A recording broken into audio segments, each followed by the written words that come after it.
I'm excited for today's topic. This is very interesting. You recently were in South Korea with a very important job that did not involve kimchi. What was it? Well, I was part of a small group that went to see what was going on with the Korean election. They had a special election to elect a president in early June. And I was asked to participate in a group and just to get a sense of how things were going, if it looked like there were problems, if it looked like it was well run. And more importantly, what were the local Koreans saying about all this? So I was what you would call part of an election monitoring group, which kind of gives me something in common with Jimmy Carter now. One of many things. Quite a few. And there was about, we were about 10 days or so, and did have a good look around, and it, to say the least, was of interest. And so this is in the context of, I guess it was last year at this point, where the former president made a little whoopsie daisy of declaring martial law, and everyone was like, no. And so now they needed a new president. Mm-hmm. That's right. They just didn't have the election because they felt like it. But what had happened is in last December, the president of South Korea, President Yoon, had declared martial law. And it lasted about 6 hours or so, maybe a little longer. And then he sort of, in accordance with constitutional process, he sort of revoked the declaration, and they went back to normal. But that had gotten sort of the opposition just thoroughly outraged, and the public a little bit confused at first. And he was subsequently impeached, removed from office, and that required having another election. But the background for the declaration of martial law was, in fact, pretty interesting once you looked into it. And the reason why he did it was because he felt that he was been backed into a corner, and he was unable to govern. And he was. In Korea, you have what amounts to sort of a conservative party, and a leftist party. And the leftist party had an overwhelming control of the National Assembly. And when you have that in Korea, it gives you far more power than it does, say, if one party has both houses of the U.S. Congress. The president still has a lot of authority. He can do all sorts of things to govern. In South Korea, you can't. What Yoon found was he was being impeached, or his staff were, all the time. He was in office about 2 years. He was impeached nearly 30 times. That was he and his officials. And when you get impeached, you can't operate.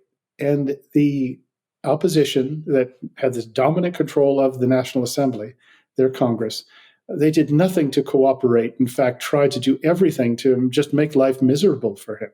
They zeroed out budgets, so there wasn't any money to do any of his policies. He wasn't able to implement anything. And the intention was to really back him into a corner, to cause so much trouble that he either just gave up in despair or just got obliterated at the next election, because they would argue, well, you didn't do anything.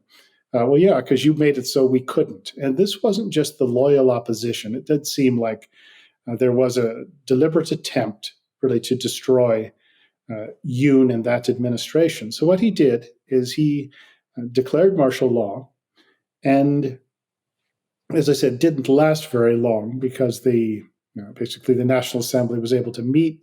They passed a resolution according to constitutional procedure saying, you got to pull this back. So he pulled it back, but the damage had been done.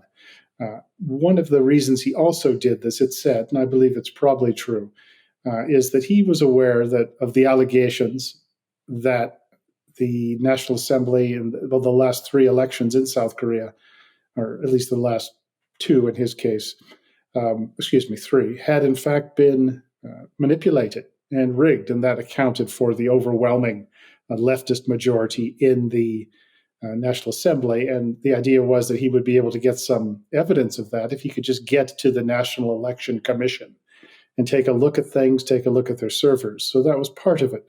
But it really was done out of desperation. This wasn't Banana Republic sort of thing like you would have found in South America and Central America, but rather it was done out of just absolute desperation on the part of him. But nonetheless, it ended up with him being impeached, removed, and an election held.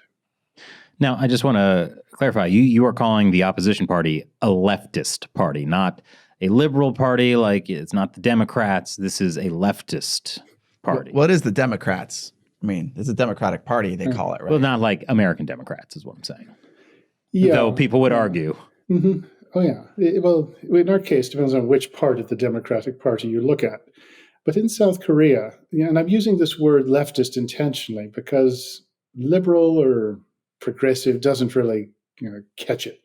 What this is these are hardcore radicals, and they came out of the 1980s student movement in South Korea. And think of our 60s radicals somehow getting complete power. And these are people, for example, who led things like the Anti-American Youth League, which was the advisory group to another group, which was an incredibly violent student group. And they have never rescinded or said, oh, we were just students. Students always do stupid things. They still think this. And if you listen to what South Korean leftists say, they're very clear about their intentions and their affinity for North Korea, of all things, of China, and their really dislike of the United States and their objective to get rid of the U.S.-South Korean alliance. And many of them are that clear in what they intend to do. So that's why I use that expression. And Lee Jae-myung is out of that background. He's the fellow who's now the president, but also the immediate predecessor to Yoon was a fellow named Moon Jae-in. And to give you some sense of his thinking, in his autobiography, it says that when he heard the Americans lost in Vietnam, he was euphoric. And I say that gives you a sense of things. And it's really characterizes the Democratic Party of Korea, which is not what you would call, as I said, a loyal opposition or just people who have a different opinion of how much your Medicare copay ought to be or whether there should be, what should be covered in the National Dental Plan. These are people with an ideological affinity for totalitarianism, for North Korea, China, and are fundamentally anti-American. You will find different shades within the Democratic Party, of course, but it is hardcore radicals who have it.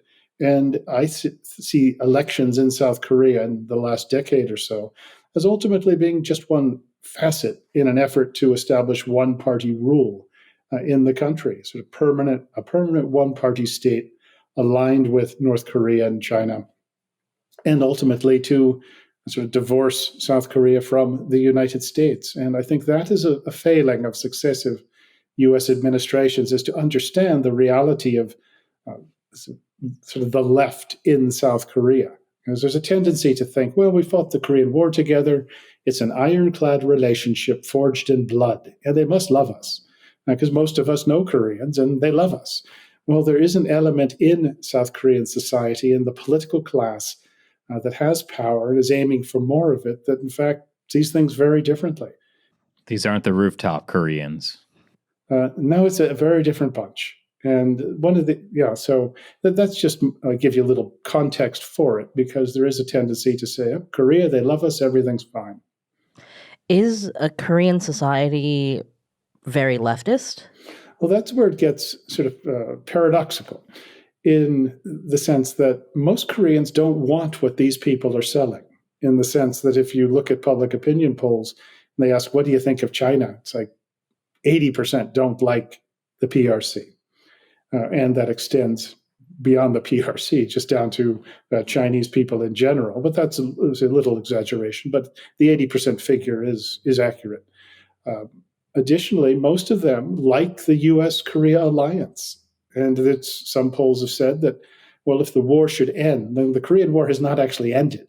If it should end formally, would you still like Americans to be here? And a majority say yes. And also, most of them, you see, they're not rushing to go live in North Korea.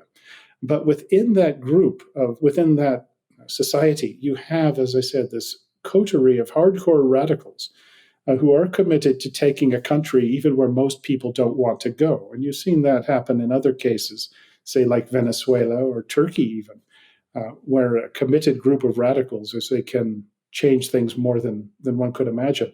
And that's one of the big problems that the leftists have, that Lee Jae-myung, the current president, and his leftist predecessor, Moon Jae-in, and others have had, is that, well, most Koreans, they may not, like the economic situation, and they will vote for Democratic Party candidates for whatever reason, but they don't want what these guys are selling. And that is a break on what they're able to do, ultimately, in terms of moving the entire country, but in terms of getting control of every lever of power with your people in there. They've been very successful at that over the last decade or so.